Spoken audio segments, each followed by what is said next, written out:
plants are crucial to human existence on Earth. They play different roles in people's lives according to their properties.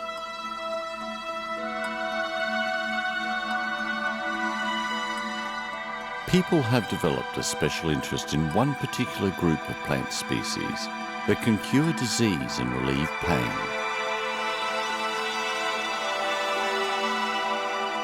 They are commonly known as medicinal herbs.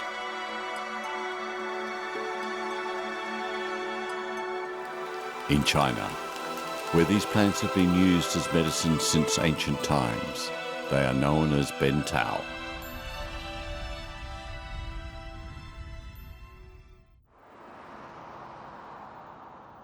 In an orchard in Sobu, Japan, clusters of fruits are hanging from their branches. They are like apricots in appearance, with a beautiful silver shimmer.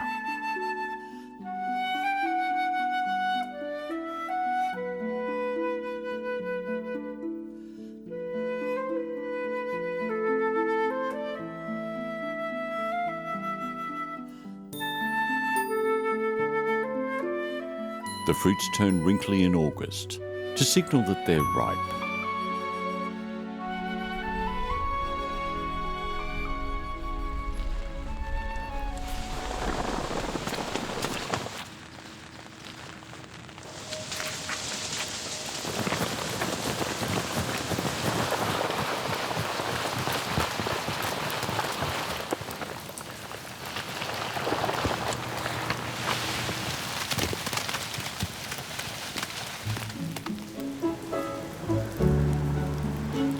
You may not recognize this plant species from its fruit, but once you see its leaves, the name will probably spring to mind. These are ginkgo trees, hailed as the only trees with beautiful fan-shaped leaves. People here still process ginkgo seeds by hand, according to the traditional method.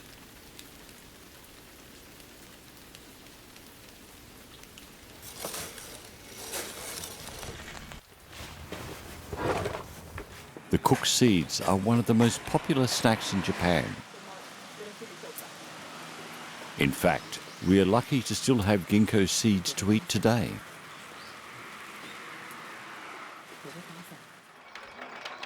Ginkgo trees have existed for 200 million years. Dinosaurs might have feasted on their fruit when they were roaming the earth. Although the trees are widely cultivated worldwide, the origins of all specimens can be traced back to the same place, China, the native home of the ginkgo tree.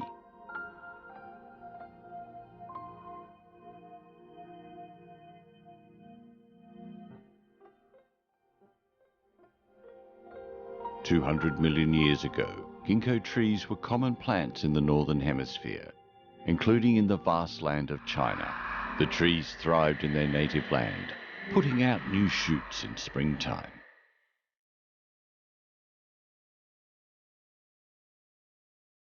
Nature has designed ginkgo trees to develop plants of different sexes.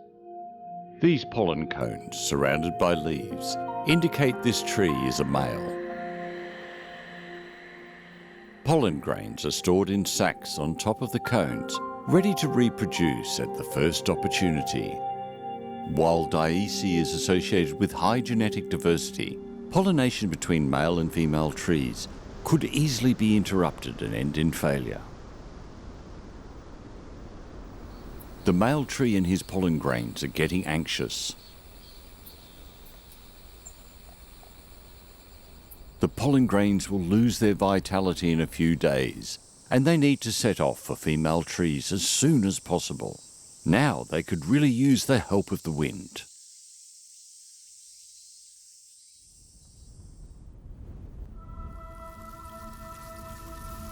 Swaying leaves announce the arrival of the wind.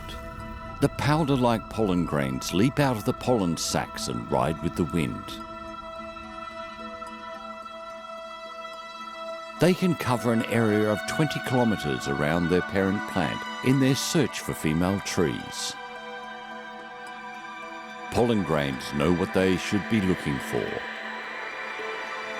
Ovules grow on the spur shoots of female trees. 2 droplets are released from the 2 tips of the ovule. These droplets can catch the pollen grains carried over the wind and bring them into the pollen chamber.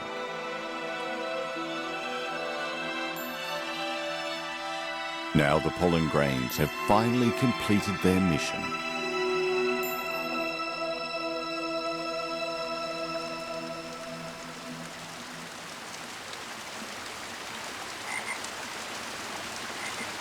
The pollen grains can sense danger lurking in the moisture-laden air.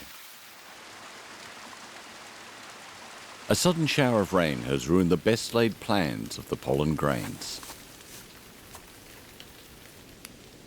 Even though a mature male tree can produce millions of pollen grains, this non-stop rain is dampening any hopes it might have had for reproduction. The unreliability of the wind makes pollination a time-consuming process. What will they do when confronted by this challenge thrown at them by nature? Ginkgo trees choose to wait patiently. Their roots have evolved an amazing resilience for this very purpose.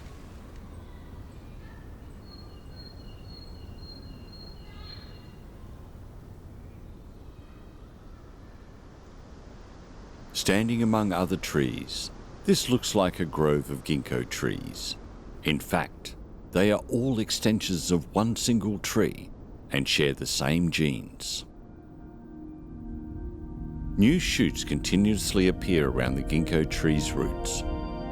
While one part of the tree is already old and gnarled, the other parts are still young and thriving.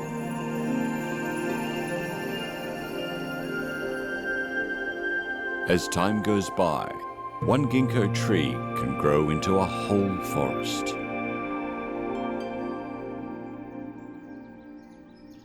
This self-renewal mechanism greatly increases the tree's life expectancy. But this old tree here seems to have lost all hope of survival. A lightning bolt has struck and destroyed its trunk, leaving it barely alive inside a burned, empty shell.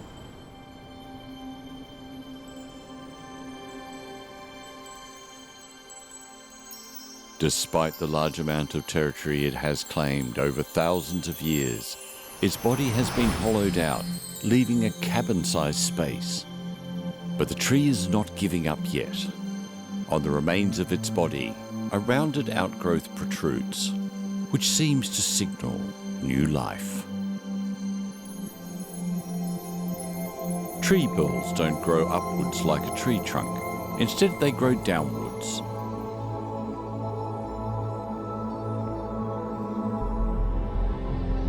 Once they have crawled down from the old tree and touched the ground, they will start to put down roots and develop new branches and leaves.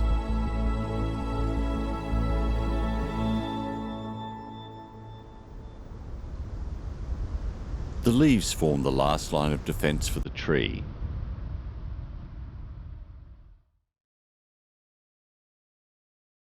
As they are packed with a variety of toxins to ward off animals.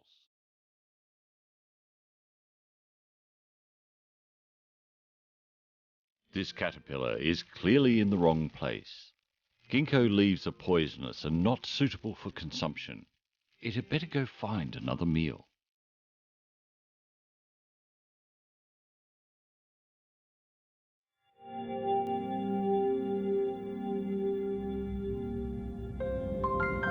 Hundreds of years later, humans identified more than 170 chemical substances in ginkgo leaves,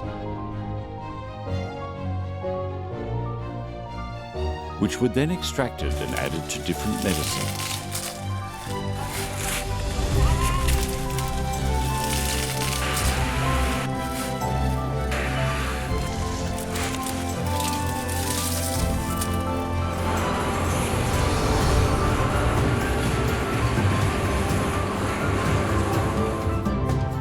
Ginkgo leaves are among the best-selling medicinal herbs in Germany, France and the USA, where they are sold as ginkgo extract.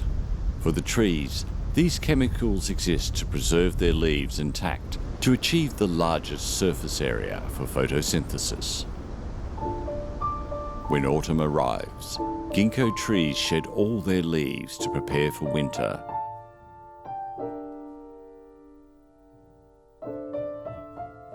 These leaves have done the best to support the growth of the mother plants.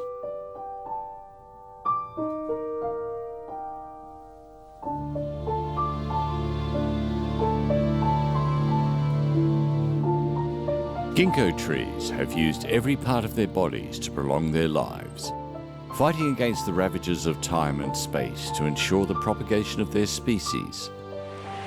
The ginkgo has thrived on this planet for nearly 160 million years.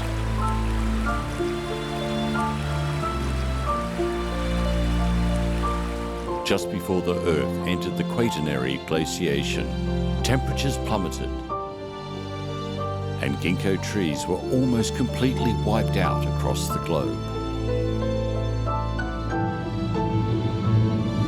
The order Ginkgo Leaves was left with only one survivor. The towering mountains in China blocked the effects of the big freeze outside and saved the ginkgo trees from a terrible fate.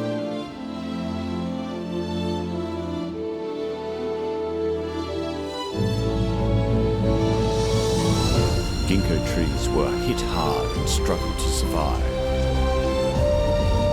That is, until Han Chinese people emerged in this land and discovered that ginkgo seeds were not only edible, but could also help relieve coughs.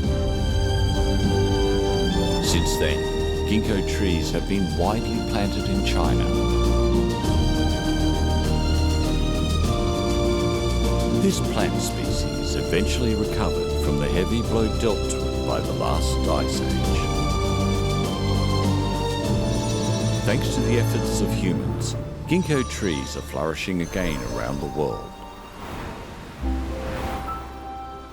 Now we can safely say that they've survived extinction.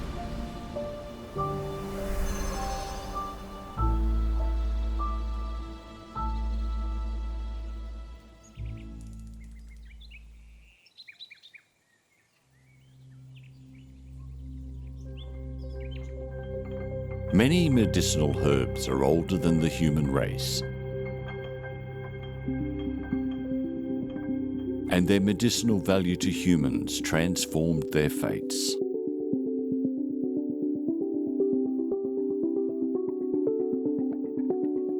These plants began to be collected and studied by people as the earliest medicinal herbs in China. They were recorded in Chinese medical and agricultural classics, such as the Shenong Ben Tao Jing.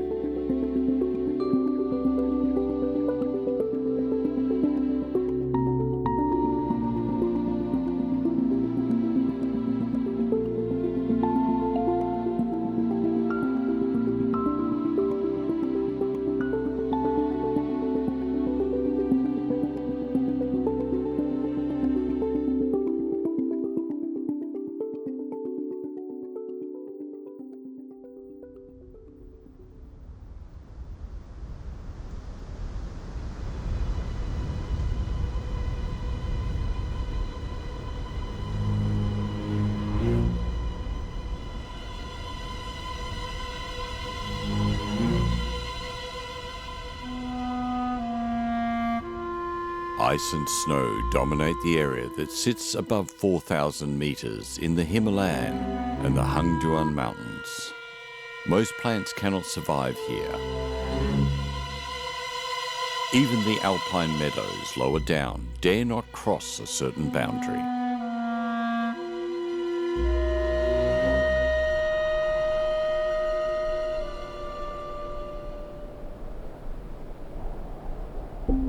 The Sikkim Rhubarb is an exception.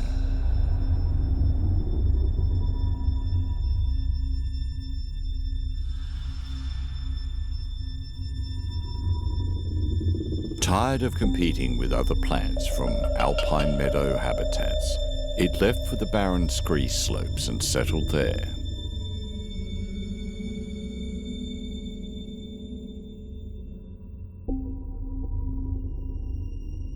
This is a seemingly lifeless region sandwiched between the alpine meadows and the snowline.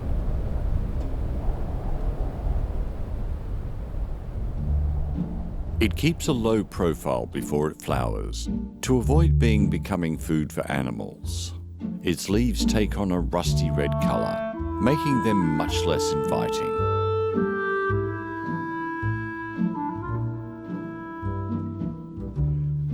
For many years, this humble plant stands here submissively, while quietly preparing for the most glorious moment of its life.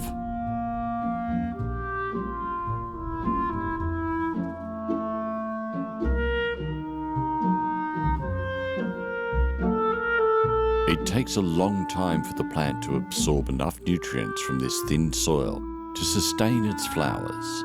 This waiting time can range from 10 to 45 years. The Sikkim Rhubarb only flowers once during its life, and then it will die soon after.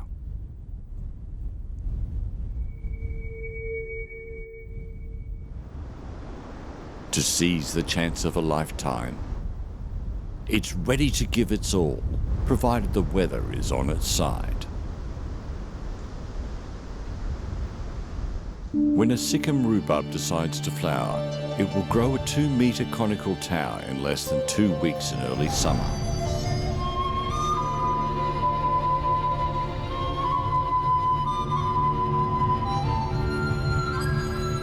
It resembles a golden pagoda sitting on the desolate scree slope. The cone is covered with layers of overlapping translucent straw-coloured bracts, grown from a base that looks like a lotus throne. Its Chinese name, Ta Huang, means yellow pagoda, which suits it well.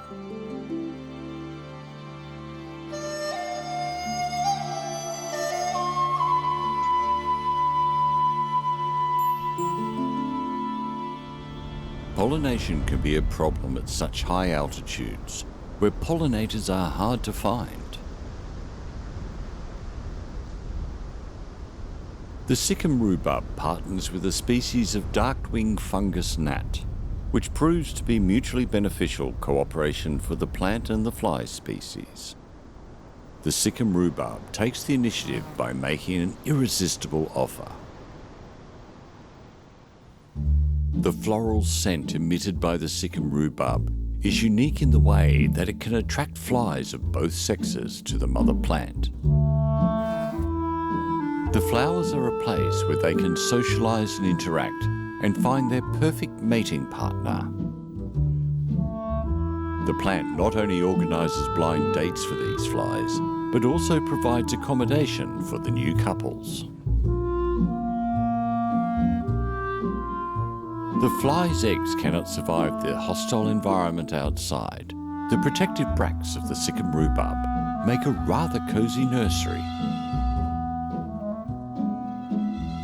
A female fly flies in and starts laying eggs inside the ovules of the flowers. This was exactly what the plant had planned, and it's got what it wanted. While the female fly searches around for the best place to lay eggs, transfers pollen grains from its body to the stigma, thereby facilitating pollination.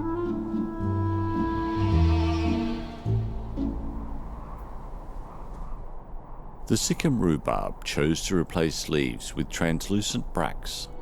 Without chlorophyll, these bracts cannot provide energy for the plant's growth like leaves would do.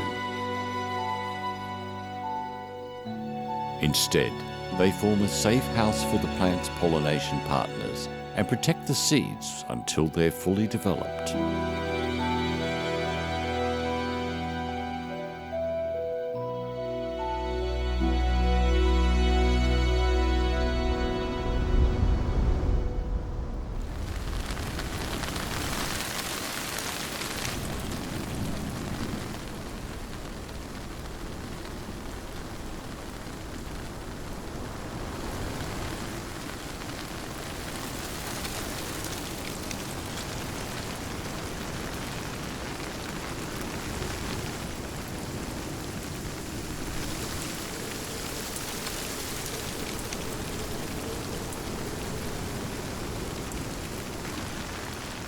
To ensure that the flies can continue providing their pollination service to other members of the species, the Sikkim Rhubarb is willing to sacrifice some of its own seeds to feed the flies' larvae, helping them survive their most vulnerable stage.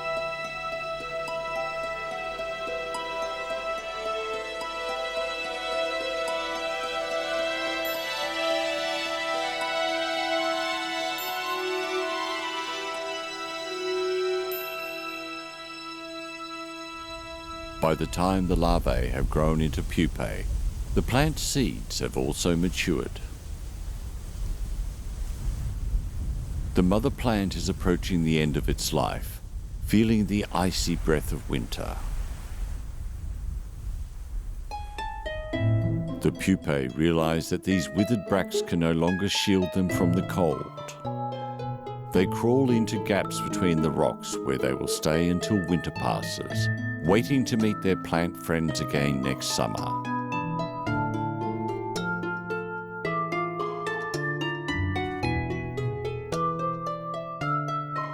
In this way, the flies and the plant help each other complete their life cycles.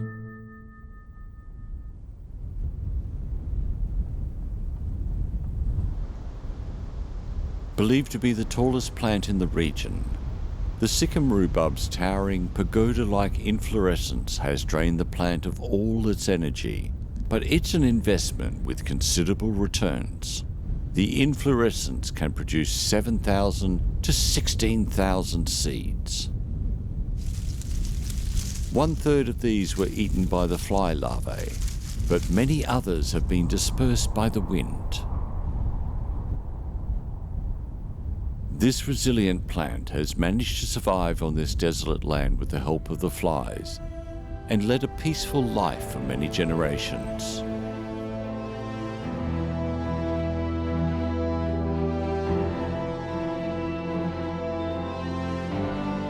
But its fate took a dramatic turn when the Tibetan people discovered that components of its stem could cure diseases and recorded the details in the Book of Tibetan Herbal Medicine.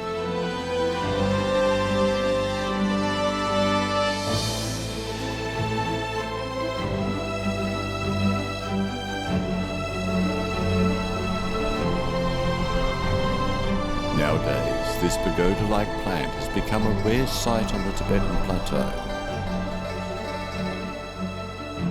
Humans have still not succeeded in cultivating the Sikkim Rhubarb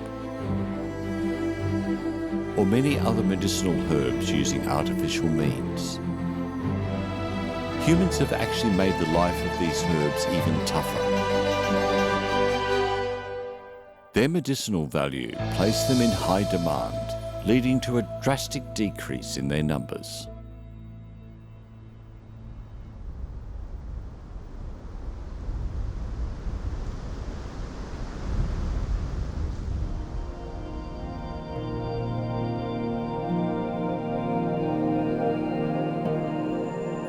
These steep mountains, formed of red sandstone, make up a typical Danxia topographical area in China.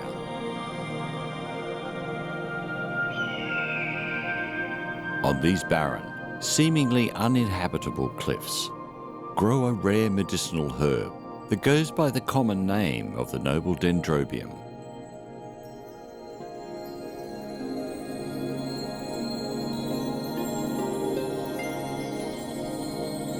Since ancient times, there have been people who specialized in collecting the noble dendrobium and who passed down these skills.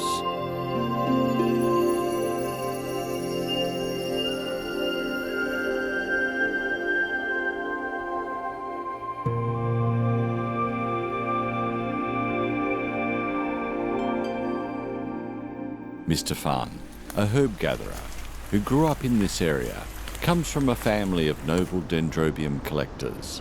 Now he has chosen to quit his job in the city and continue the family dendrobium business. Back then, the elders in our village would go out to collect noble dendrobium in June, when the plants were blooming.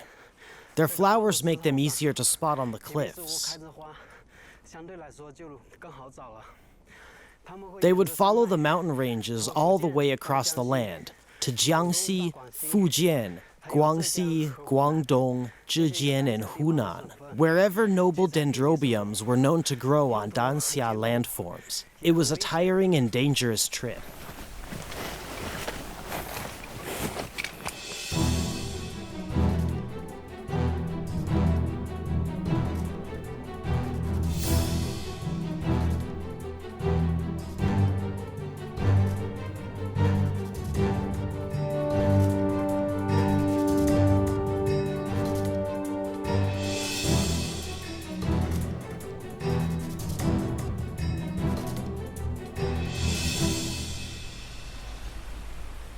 Cliffs hardly seem an ideal place for a plant to grow. But there, the dendrobium doesn't need to compete with other plants living on the ground. Light is a precious resource that every plant has to fight for, and territorial disputes often break out.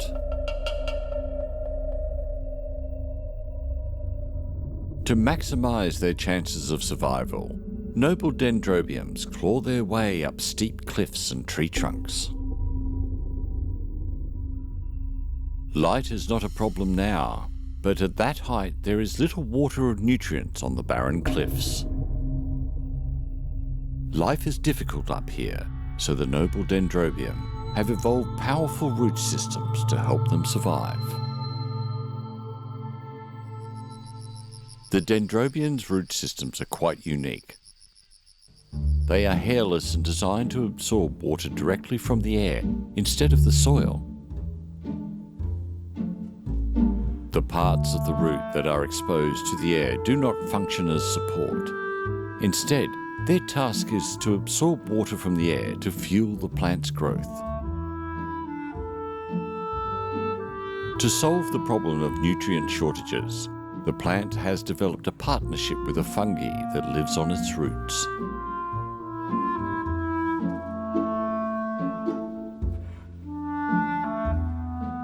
These fungi can fix nitrogen in the air, as well as breaking down the remains of animals and plants on the surrounding rocks, providing the host plants with much-needed nutrients.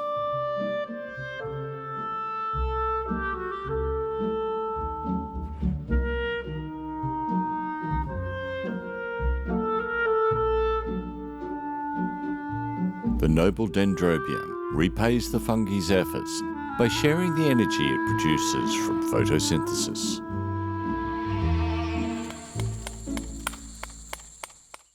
You don't stand much of a chance of growing noble dendrobium on rocks that have never been inhabited by the plant. But once a plant manages to survive, fungi will start growing on its roots, making it easier for new noble dendrobium plants to grow on the rocks. What's more, the fungi give the plant a helping hand while the dendrobium is still a seed. A noble dendrobium can produce hundreds of thousands of seeds. The seed's pods crack open when it's ripe. Powder-like seeds are dispersed by the wind, some flying as high as airplanes. This explains why the noble dendrobium can grow at such high altitudes. But its tiny seeds are born with a fatal shortcoming.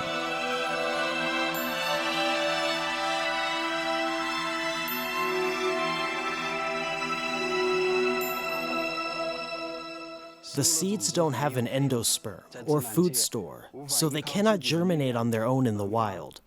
Only a small number of these seeds manage to grow into new plants with the help of the fungi.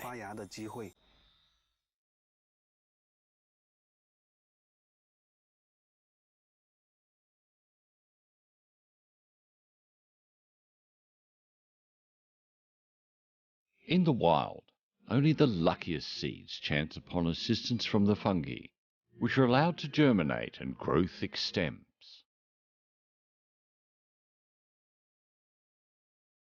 Compared to its small, unimpressive leaves, the noble dendrobium stem makes up the most of the trunk of the plant.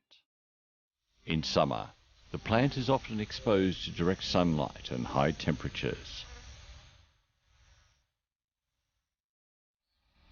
To protect itself, the noble dendrobium produces large numbers of polysaccharides to help it lock water inside its body.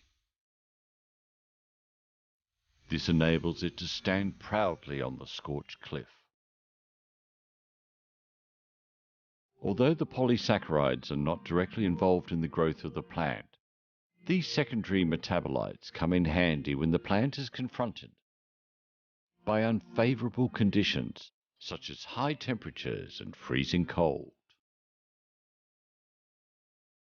This resilient plant can stay alive for a long time after it is picked. It lives on after it's picked. You could put it here for a year and it wouldn't die.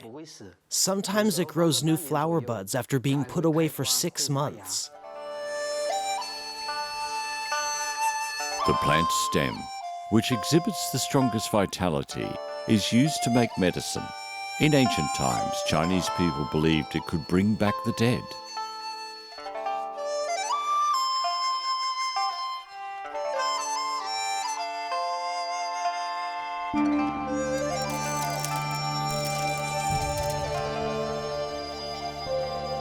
Medicinal practitioners had a high regard for this plant, and it topped the list of the 9 so-called magic herbs.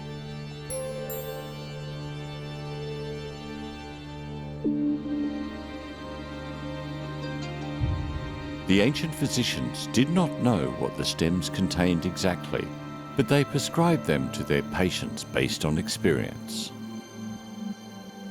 With the help of modern science, we have discovered that the medicinal properties of the plant originate from the polysaccharides in the stems, which can strengthen the immune system.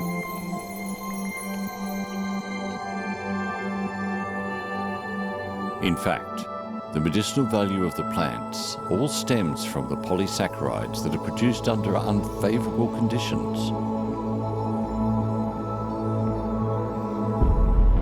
They could have been struck by a sudden change in the weather, injuries inflicted by animal, or invaded by microorganisms. The chemical compounds that are produced are the plant's secret weapons for self-defense and are hidden inside the plant's body.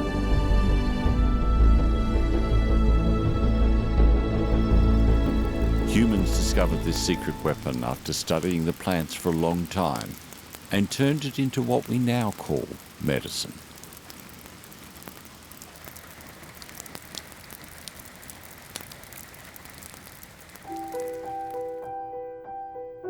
The high value of the noble dendrobium made it a sought-after herb, and it nearly went extinct in the wild due to overexploitation. But now, the herb gatherers have become the leading force in the noble dendrobium protection. They are familiar with the plant and know exactly where it grows, when it flowers and produces seed. They are trying to rebuild the plant's home in the wild so it can flourish again. The relationship between mankind and medicinal herbs has changed from exploitation to coexistence. This has enabled people to look at these herbs from a new perspective and with a deeper understanding.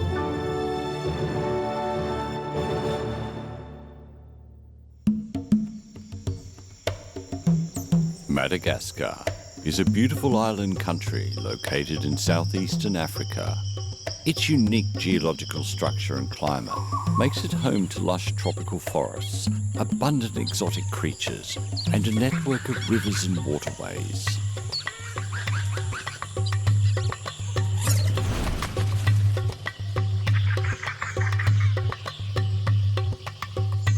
Sadly, this country has long been plagued by malaria, as microorganisms also thrive here. Malarial infections rage in Madagascar due to the warm climate and inadequate sanitation. This disease is caused by parasites carried by mosquitoes, which are transmitted to people through their bites.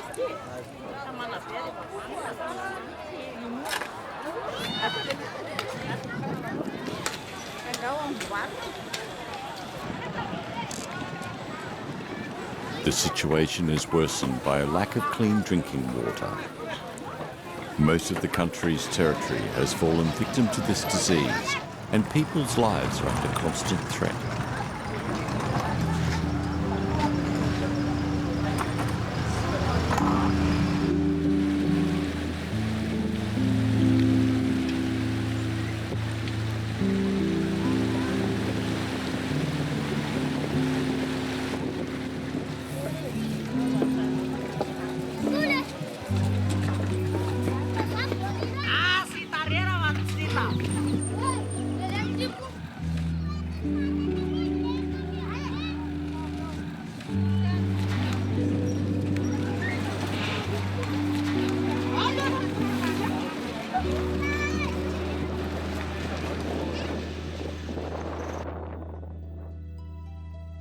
One plant has become the key to counteracting this threat: sweet wormwood.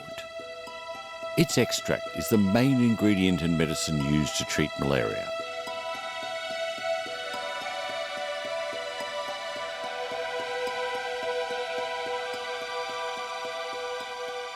A 27-year-old patient, Fariha, is a mother of 3 and has been diagnosed with malaria. She is terribly weak when she was brought in. The doctor has ordered her to stay in hospital. At first she refused, as she worried about the farm work waiting to be done, the medical expenses, and her 3 children who needed to be taken care of. But her condition quickly worsened. Her body warned her with symptoms of fever and vomiting, demanding she get treatment.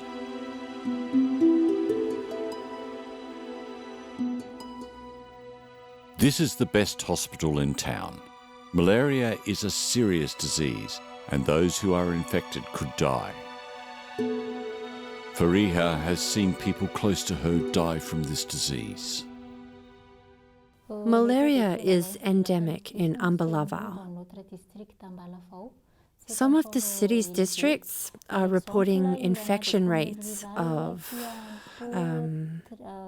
33.5%, 35.9%, and 39.32%. The district that has been hit the hardest is seeing an infection rate of 56.78%.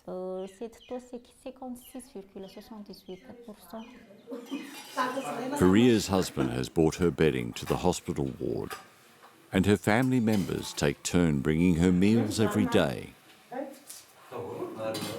Her children are playing in the yard outside the ward.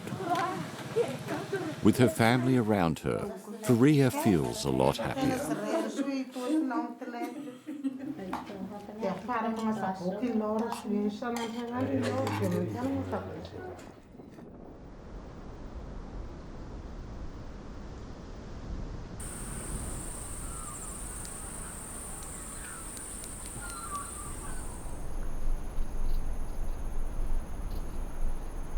Apart from those who are already showing symptoms, many more people are infected but are yet to fall ill.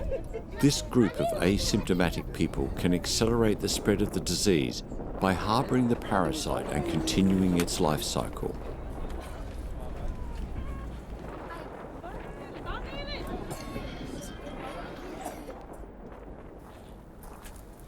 To control it, doctors from the hospital visit the villages every week.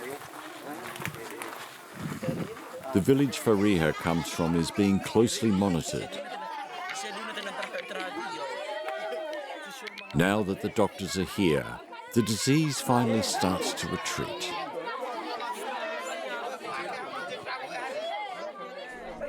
Young lady, you've tested positive for malaria. This means that you are already infected. You will need to take this medicine for 3 days. I'll teach you how to take it. There are 6 packets of pills in one box. Take 2 of them each day. 2 pills on the first day, 2 on the second day, 2 on the third day. 2 pills for today, 2 for tomorrow, and 2 for the day after. You'll need to drink a lot of water every day too.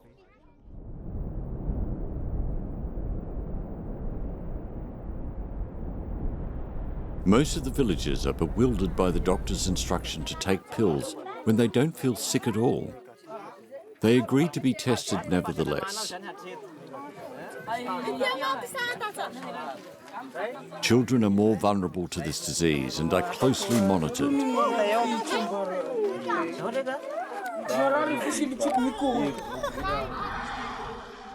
Ma'am, your child is infected too. These pills will cure you. Take one today, one tomorrow, and the last pill the day after. You understand? You'll also need to drink more water. Be good now.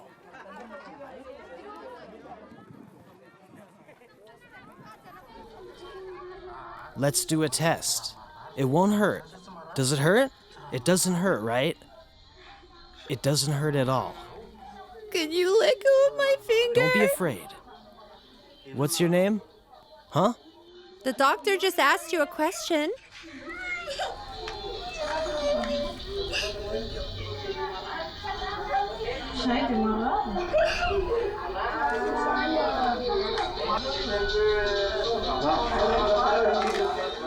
We'll have the results in a few minutes. Good, it's negative. This little girl is lucky.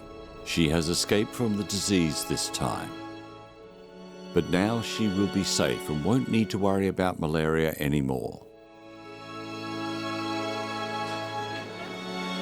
A new medicine is being made readily available to people here for the first time. Artemisinin, a drug derived by Chinese scientists from extracts of sweet wormwood, is saving lives.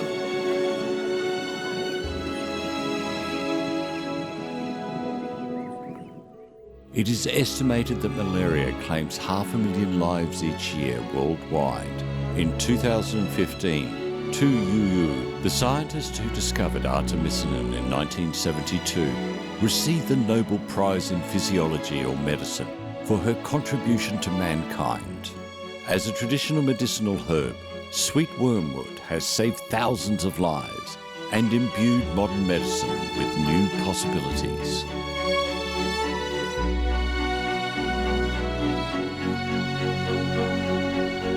Chinese scientists are still studying the properties of sweet wormwood and are trying to increase the levels of artemisinin in the plant by cultivating new varieties.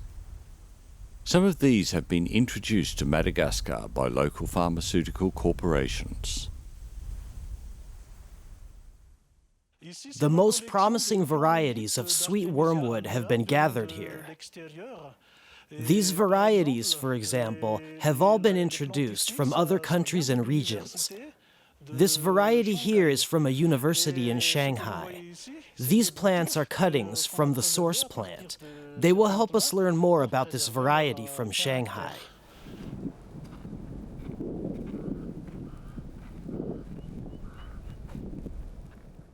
We are walking around the plantation. This variety is also from a university in Shanghai. They've been growing here for 3 months.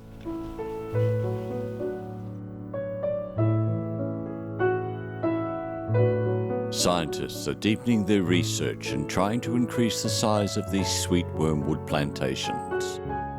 This is good news for the local farmers.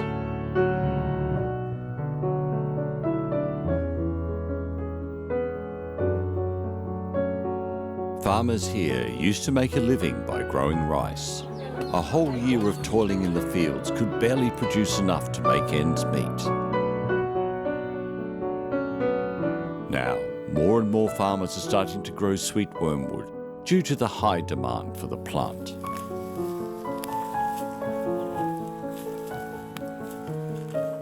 My life has become a lot better since I started growing sweet wormwood.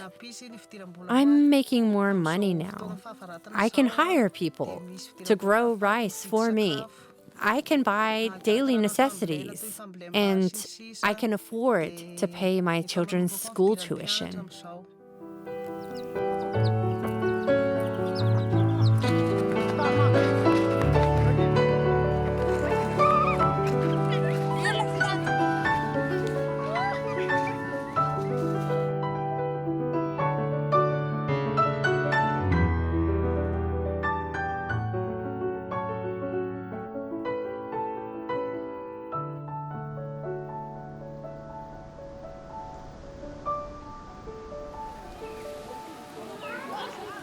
Faria's condition gradually improved after she was given artemisinin. This is a story of one family in Madagascar in 2018. But there are many more African families repeating the same story. Numerous people have benefited from this plant.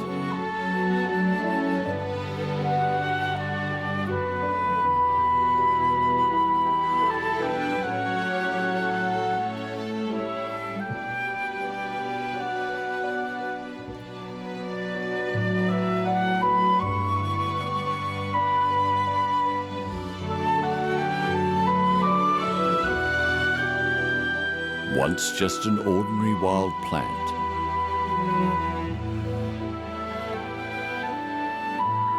sweet wormwood has been given a new purpose in life and helped a country ravaged by serious disease.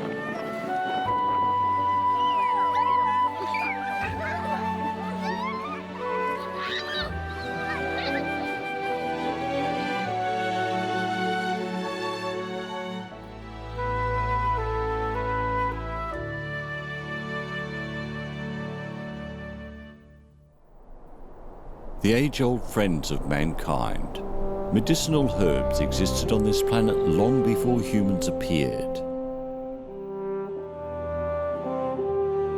Their medicinal properties have made them highly sought-after plants.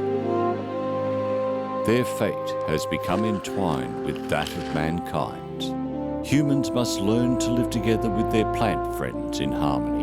The vast plant kingdom still has many unknown secrets to explore, just waiting for mankind to tap their potential. China is home to more than 30,000 plant species and more than 10,000 medicinal herbs. These have contributed more than 300,000 natural compounds and can be found in 60% of all medicines produced in China. Their contribution is far from over.